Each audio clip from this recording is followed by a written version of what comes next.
Games like this are why I love making YouTube videos so much. These little gems. Gori Cuddly Carnage. Had any of you ever heard of this thing? I hadn't heard of it. Not once did it pop up on my YouTube feed, and I'm there like every day watching videos. I had no idea this game existed. It's just been floating around the PlayStation Store sales for months now. Originally, I completely disregarded it, thinking it was some sort of shovelware garbage can or reappropriated mobile game slop. These games that have been infesting the PlayStation Store for years now. But it kept showing up, and at one point I just caved. Decided to check it out a little bit more, got good reviews, and I gave it the benefit of the doubt. And I am so glad I did. This game is such a breath of fresh air. It is a cat on a hoverboard killing zombie unicorns. That right there should be enough for all of you to want to just pick it up right now. But I do understand that a few of you may want to hear a bit more about what the game is about, how it plays, and all that other review-like stuff, so I'll indulge it. But, come on, a cat on a hoverboard killing zombie unicorns. That sells itself. I don't know why so many people have no idea about this game, but to me it was a throwback to my teenage years. A classic stage-based action platformer that has become more and more of a rare thing nowadays. I had so much fun with this game. I like fun. Do you like fun? Who doesn't like fun? This is fun, especially in this world of the AAA space where everything is gritty realism or has to have darker, more mature storylines, which in the gaming world essentially equates to miserable storylines because they don't really know how to do anything other than miserable, it seems. Or everything wants to be a sprawling, massive, open world, action-adventure kind of game with all the stuff that comes with it, the crafting and the collectibles, the kind of game that, quite frankly, I'm growing a bit sick of. And this is a wonderful departure from it. And I don't understand why these kind of games don't have more of a spotlight. There is a market for this. Mario still exists. Why is it the only one that dominates this space? Why have games like this been relegated to the basement of the indie world, where you can't find a good one like Gori Cuddly Carnage without having to dig deep through garbage and more garbage and more garbage? But I am so glad I found this beautiful little bastard abomination. A classic action mascot platformer that almost feels as if the classic God of War, Devil May Cry, Jet Grind Radio, Conquer, and I guess Blinks the Cat? Do any of you remember Blinks the Cat? No, of course not. No one remembers Blinks the Cat. Blinks sucked. But it's almost as if they all decided to get together for a fun little night of baby oil soaked debauchery. And what spawned out of that was this. All the elements work together so well for the most part. Simplicity is the key with Gori. Many games have to learn from this. So many games nowadays want to offer the player all these options, 15 different ways of playing. But then when you get into it, you realize that none of these elements were all well refined because you really don't have time to refine all the elements, leaving you with a mediocre experience in all of these 15 things. Gori does two things perfectly: the combat and the platforming. The gameplay loop is as straightforward as it gets. Linear path, point A to point B, fight a boss at the end, move on to the next stage.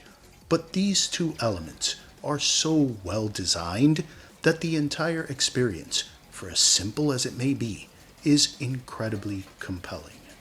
The platforming is tight and responsive, keeping you flowing from one area to the next, grinding on rails, onto a wall run, onto the next platform, leading you to the next combat encounter. And there's a synergy between the platforming and the combat, with almost all combat arenas and bosses having platform elements incorporated directly into the fights themselves. Combat is that classic old school character action combat. I've never really liked that phrase, character action. It may be the term that's used to describe this kind of game, but to me it has no meaning. Every game has a character and they're performing an action. How does that help the player identify what kind of game it is when it is such a nebulous term? I prefer the term spectacle fighter, which is a term Yahtzee coined years ago, but I feel it fits this style of combat so much better than whatever the hell a character action game is supposed to be. But you know what kind of game it is. It's that combo heavy, chaining attacks, juggling enemies in the air, complete with that little stupid combo meter that builds up as you chain more attacks, which makes you want to chain the attacks and get the highest score possible. And if you mess up or get hit or lose that combo, it gets you so pissed off, you just want to reset the entire segment to try to get it perfect. That 1,000 enemies coming at you from all angles kind of combat, you know, the thing Devil May Cry does, the thing that precious few games do nowadays. Everything is this auto lock and dodge roll with a parry mechanic. It's almost like the Dark Souls formula has infested all kinds of combat lately, and it's so refreshing to play something like this, a throwback to a better gaming time. This is the kind of gameplay where you get into this zen-like state. Your brain completely shuts off and nothing exists but your fingers, your eyeballs, and what's going on that screen. And it is absolutely glorious. Although I do recommend that you turn up the difficulty. The default difficulty gets incredibly easy really fast, and turning it up a notch keeps that gameplay just intense enough. The game also sprinkles in the occasional chase scene, keeping things fresh. There's these bonus challenge rounds if you find the 3 missing key pieces in each stage. There really isn't much by way of traditional replayability. No branching paths, no hidden unlockables. For me, the replayability came from the sheer enjoyment of playing it. I didn't mind playing through it a second and third time because I was having that much fun with it. And the bosses are probably the highlight of the entire game. They aren't your typical HP heavy, tanky, bullet spongy kind of bosses, the kind that so many games love to highlight nowadays, the kind that are engaging at first but quickly become tedious as you're just whittling away at this overly long health bar. They're more environmental puzzles that directly test your platforming and combat skills up to that point. They were such a surprise to me that I wished this game would have had some sort of boss rush mode, so I didn't have to go through the stage to fight them all over again. Although, I didn't mind going through the stages because I enjoyed playing this game that much. I keep saying it, but it surprised me how much I enjoyed playing this. Far more than I originally ever thought I would. Although, there is that, for the most part I mentioned earlier, this game's brand of humor didn't really hit with me as much as I would have liked. This is where Conker's DNA starts to bubble up and ooze to the surface. Their idea of comedy is very adolescent, very expletive heavy. Something I would have really enjoyed as a teenager, but now comes off as a bit eye-rolling, a bit cringeworthy. There's this one boss in particular that throws out the word fucking like they're handing out rewards points for it or something. That doesn't mean it's a complete flop. Some jokes did land for me. I very much enjoyed the dynamic between Gori's 2 little robot companions. We have Chip, this chronically depressed pessimist who serves as the AI of their spaceship, And Gori's hoverboard, Frank, this overly enthusiastic, chipper little chatterbox of a potty mouth, whose expletives are actually bleeped out by the toy manufacturer that designed it.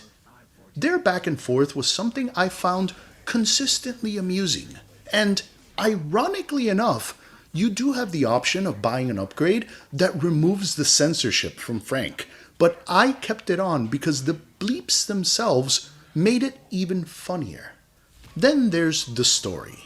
It exists, I guess. Something about Gori and crew looking for the professor who was the person who invented them, or perhaps created them. I'm still not sure if Gori is some sort of organic being, or perhaps an animatronic. It's not really established, not really relevant. They're off on a mission to save her because she got kidnapped by an army of sentient toys that went mad and decided to wipe out the human race. None of it matters. You're here because you're a cat on a hoverboard killing zombie unicorns, and this does a decent enough job of setting the stage for a premise where that absolute absurdity makes some degree of sense. The way it's presented does lend itself to the overall aesthetic.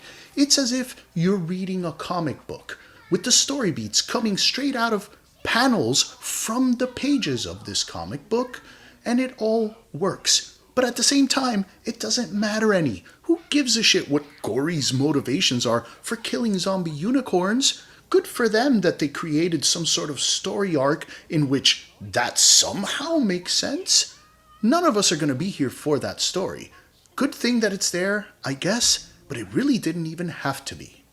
I know I didn't pick up this game because I thought it might have a deeper, meaningful storyline. Upon retrospect, I'm still not entirely sure why I picked it up. As I'm speaking these words into this microphone, I have no idea what on earth motivated me to pick up this thing. I disregarded it several times when it's 3 a.m. and I'm just scrolling through the PlayStation store. But I'm glad I did.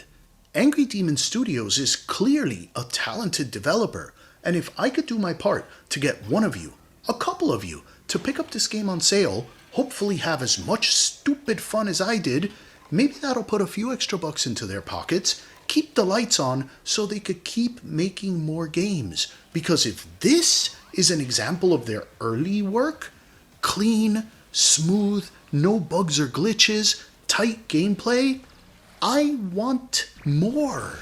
Hell, I would love to see a sequel to this. I mean, the whole thing kind of ends in a bit of a cliffhanger. It's like, hooray!